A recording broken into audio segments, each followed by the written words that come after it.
এই বাচ্চাটা আমার না। শেষমেশ এই মিথ্যা মামলার জন্য আমাকে থানা পর্যন্ত আসতে হলো।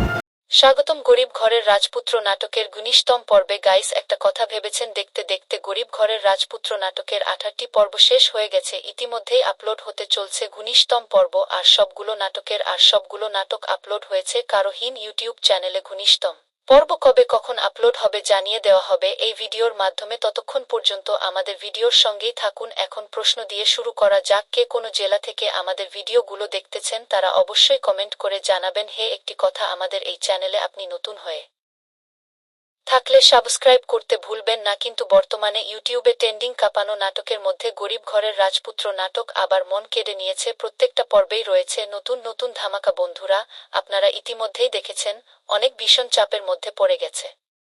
সে না পারছে প্রথম স্ত্রীকে ডিভোর্স দিতে, আবার না পারছে দ্বিতীয় স্ত্রীর বিরুদ্ধে গিয়ে কোনো সিদ্ধান্ত নিতে। তবে ১৮ নম্বর পর্বে পরিস্থিতি বড় পরিবর্তনের দিকে যাবে। যখন অনেক জানতে পারবে যে মেঘলার কাছে বিপুল পরিমাণ সম্পত্তি রয়েছে, তখন থেকেই তার চিন্তাধারা বদলাতে শুরু করবে। তাহলে কি অনেক আসলেই স্বার্থের জন্যই বৃষ্টিকে বিয়ে করেছিল, নাকি শেষ পর্যন্ত সে ডিভোর্স দেওয়ার সিদ্ধান্ত নেবে? এদিকে অনেক যখন মেঘলার আশেপাশে ঘুরঘুর করতে থাকবে, তখনই বৃষ্টির বাবা জেনে যাবে যে অনেক আগে থেকেই একটি বিয়ে করে রেখেছে। এই সত্য জানার পর বৃষ্টির বাবা সরাসরি অনেককে বলে দেবে, হয় তাকে তার মেয়ের সাথে থাকতে হবে, না হয় অন্য মেয়েকে ডিভোর্স দিতে হবে। এই অবস্থায় অনেক তার শ্বশুর অর্থাৎ বৃষ্টির বাবার কাছে ২ দিন সময় চাইবে। তাহলে কি সে নতুন করে সবকিছু ভেবে দেখবে? অন্যদিকে মেঘলার কাছেও অনেকের যাওয়া আসা বাড়বে। তখন প্রশ্ন উঠছে, অনেক কি মেঘলাকে ছেড়ে দেবে, নাকি বৃষ্টিকেই ডিভোর্স দিয়ে দেবে?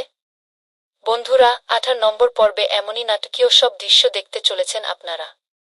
আর সবচেয়ে গুরুত্বপূর্ণ বিষয় হলো, মেঘলা কিন্তু অনেককে এত সহজে ছেড়ে দেবে না। যদি অনেক বৃষ্টিকে ডিভোর্স দেয়, তাহলে মেঘলা তাকে আবারও পথে বসিয়ে দিতে পারে। তখন অনেকের না থাকবে কোনো গাড়ি, না থাকবে কোনো বাড়ি, না থাকবে কোনো সামাজিক অবস্থান। সে আবারও হয়ে যাবে একেবারে। বন্ধুরা, ইতোমধ্যেই আপনারা দেখেছেন অনেকের বন্ধু রাতুল চতুরতার সাথে অনেকের সম্পত্তি হাতিয়ে নিয়েছে। তবে এবার মেঘলা নতুন এক ভয়ঙ্কর প্ল্যান নিয়ে মাঠে নামবে। মেঘলা বুঝে গেছে রাতুলই অনেকের সর্বনাশের পেছনে বড় কারণ। তাই সে রাতুলকে ফাঁদে ফেলতে নিজের কোম্পানির একটি বড় প্রজেক্টের লোভ দেখাবে। মেঘলা বলবে, প্রজেক্ট তো তোমাকেই দেব, তবে তার আগে তোমাকে প্রায় ২০০ কোটি টাকার লোন নিতে হবে। মেঘলার নাম ব্যবহার করে রাতুল খুব সহজেই ব্যাংক থেকে সেই বিশাল অঙ্কের লোন পেয়ে যাবে। কিন্তু এখানেই শেষ নয়, মেঘলার আসল খেলা শুরু হবে এরপর। সে গোপনে অনেকের চাচা চাচির সাথে যোগাযোগ করবে এবং তাদেরকে প্রলোভন দেখাবে, রাতুলের কাছে এখন ২০০ কোটি টাকা আছে, যে কোনোভাবে সেই টাকা হাতিয়ে নিতে হবে। পরিকল্পনা অনুযায়ী অনেকের চাচা চাচি কৌশলে রাতুলের কাছ থেকে পুরো টাকাটাই নিয়ে নেবে এবং পরে মেঘলাকে নিশ্চিত করবে যে কাজ সম্পন্ন হয়েছে। এরপর মেঘলা রাতুলকে ডেকে বলবে, তুমি যে ২০০ কোটি টাকার লোন নিয়েছ সেই টাকা আমাকে দেখাও। না দেখাতে পারলে প্রজেক্ট পাবা না। কিন্তু তখন তো রাতুলের কাছে আর কোনো টাকা থাকবে না। ফলে সে পড়ে যাবে বড় বিপদে। ব্যাংকের সেই বিশাল লোন পরিশোধ করার কোনো উপায় না পেয়ে রাতুল বাধ্য হয়ে সিদ্ধান্ত নেবে অনেকের বাকি থাকা সম্পত্তিগুলো বিক্রি করে সেই লোন শোধ করবে। কিন্তু মেঘলা তো আগেই প্রস্তুত। অনেকের সম্পত্তি নিজের দখলে নেওয়ার জন্য সে পুরোপুরি রেডি হয়ে থাকবে।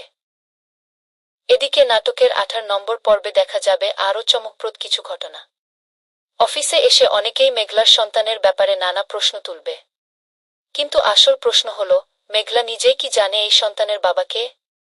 এটা কি অনেকের সন্তান নাকি অন্য কারো? অন্যদিকে অনেকের জীবন পুরোপুরি ভেঙে পড়বে। বৃষ্টির বাবা তাকে অফিস থেকে অপমান করে বের করে দেবে। সবকিছু হারিয়ে অনেক আবার নতুন করে শুরু করার চেষ্টা করবে, একটি ছোট চায়ের দোকান খুলে সেখানে কাজ শুরু করবে। এমন সময়ে রাতুল বুঝতে পারবে যে মেঘলা তাকে ধোঁকা দিয়েছে এবং প্রজেক্ট দেয়নি। ক্ষোভে সে দলবল নিয়ে মেঘলার উপর হামলা চালাবে। এই খবর পেয়ে অনেক আবারও ছুটে যাবে মেঘলাকে বাঁচাতে। কিন্তু প্রশ্ন হলো, মেঘলাকে উদ্ধার করার পর কি হবে? মেঘলা কি এবার অনেককে অনুরোধ করবে তার জীবনে ফিরে আসার জন্য, নাকি আগের মতোই তাকে অপমান করে দূরে সরিয়ে দেবে? সবশেষে মেঘলা কঠিন ভাষায় বলে দেবে, তুমি আর কখনো আমার সামনে আসবে না। আমার যত বড় বিপদই হোক, এমনকি আমার মৃত্যু হলেও তুমি আমাকে বাঁচাতে আসবে না। পরিস্থিতি এখন পুরোপুরি অনেকের বিরুদ্ধে চলে গেছে। কিন্তু সবচেয়ে অবাক করার বিষয় হলো, অনেকে এখনো বুঝতেই পারছে না সে কোনো পথে যাবে। একদিকে আছে মেঘলার ভালোবাসা আর তাদের অনাগত সন্তান, অন্যদিকে টাকার লোভ আর এক নতুন জীবনের মোহ। এই দুইয়ের টানাপোড়েনে পড়ে অনেকে হয়ে গেছে সম্পূর্ণ দিশাহারা। কিন্তু ঠিক এই সময়েই গল্পে আসে সবচেয়ে বড় টুইস্ট। মেঘলা নেয় তার জীবনের সবচেয়ে কঠিন সিদ্ধান্ত। সে ঠিক করে এবার আর কাউকে ছাড় দেবে না, না অনেকে, না রাতুলকে। যে যেমন অন্যায় করেছে তাকে ঠিক তেমন শাস্তিই পেতে হবে। আর এখান থেকেই শুরু হয় তার প্রতিশোধের খেলা। সে যেভাবেই হোক শেষ করে দিতে চায় তার সব শত্রুকে। আর ঠিক এই সিদ্ধান্ত থেকেই গল্পে নেমে আসে নতুন বিপদ, নতুন ঝড়। অন্যদিকে এই সমস্ত উত্তেজনাপূর্ণ ঘটনাগুলো নিয়েই খুব শিগগিরই আসছে পরবর্তী পর্ব, শুধুমাত্র কারোহীন ইউটিউব চ্যানেলে।